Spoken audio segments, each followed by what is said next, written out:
Hello बच्चों, let's see the question. A convex lens is making full image of an object. If half of lens is covered by an opaque object, then A, half image is not seen. B, full image of same intensity is seen. C, half image of same intensity is seen.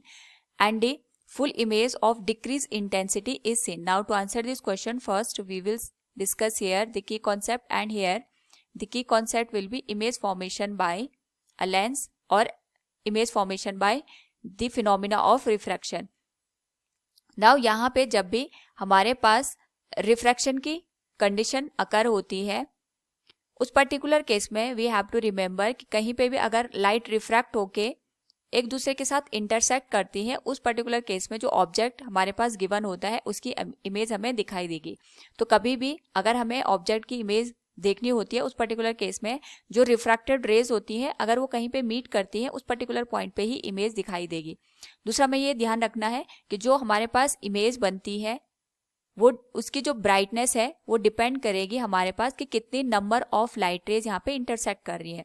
तो number of light rays जितनी ज़्यादा intersect करेंगी उतने ज़्यादा हमारे पास जो image की brightness है वो ज़्यादा दिखाई देगी. तो क्वेश्चन में हमारे पास यहाँ पे दो कंडीशन दे रखी है. एक कंडीशन में हमने यहाँ पे जो लेंस है इसको कंसिडर किया और यहाँ पे एक ऑब्जेक्ट हमने प्लेस किया, तो इससे जो भी लाइट रेज निकलेंगे अगर हम इसके करस्पॉन्डिंग इमेज बनाना चाहें, this one is the object, यहाँ से एक लाइट रे ऑप्टिकल सेंटर से जाएगी तो बिना किसी डेविएशन के सीधे निकल जाएगी. दूसरा हम यहाँ पे कंसिडर कर रहे हैं कि हमारे पास जो लाइट रे है ये प्रिंसिपल एक्सिस के पैरेलल जाएगी, और जब भी कोई लाइट रे प्रिंसिपल एक्सिस के पैरेलल जाती है तो वो हमेशा यहाँ पे फोकस से होके गुजरती है. तो यहाँ पे अगर हम देखें तो जो दोनों लाइट रे हैं ये यहाँ पे रिफ्रैक्शन के बाद एक पॉइंट पे जाके मीट कर रही है. तो जो भी ऑब्जेक्ट हमने रखा है उसकी जो इमेज है वो हमें यहाँ पे दिखाई देगी.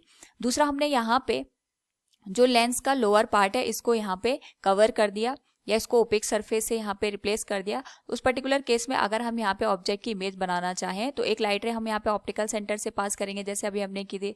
दूसरी लाइट रे यहाँ पे हमारे पास प्रिंसिपल एक्सिस के पैरेलल जाएगी और ये रिफ्लेक्शन के बाद यहाँ पे फोकस से होते हुए पास होगी. तो उस पर्टिकुलर केस में भी अगर हम देखें तो हमारे पास दो लाइट रे मिल रही है और यहाँ पे जो इमेज है ये हमें विजिबल होगी. लेकिन अगर हम फर्स्ट केस और सेकंड केस को एनालिसिस करें तो हमारे पास यहाँ पे और भी लाइट रेज होंगी जो लेंस के थ्रू रिफ्रैक्ट होके इस पर्टिकुलर पॉइंट पे जाके मीट करेंगे. यानी जो अपर और लोअर पार्ट है लेंस का, दोनों जगह से हमारे पास लाइट रिफ्रैक्ट होके इस पर्टिकुलर पॉइंट पे इमेज को फॉर्म करेंगे. लेकिन सेकंड पार्ट में जो भी लाइट है केवल अपर पार्ट से पास होंगी, उन्हीं के थ्रू हमें यहाँ पे इमेज बनते हुए नजर आएगी.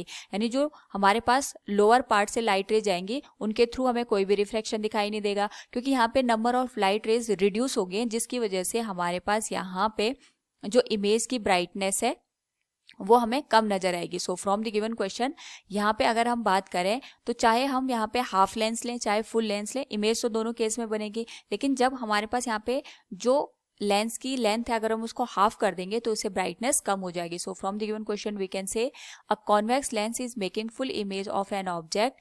If half of lens is covered by an opaque object then full image of decreased intensity is seen. Option D will be the right one. Hope all you understood it. Thank you and best of luck.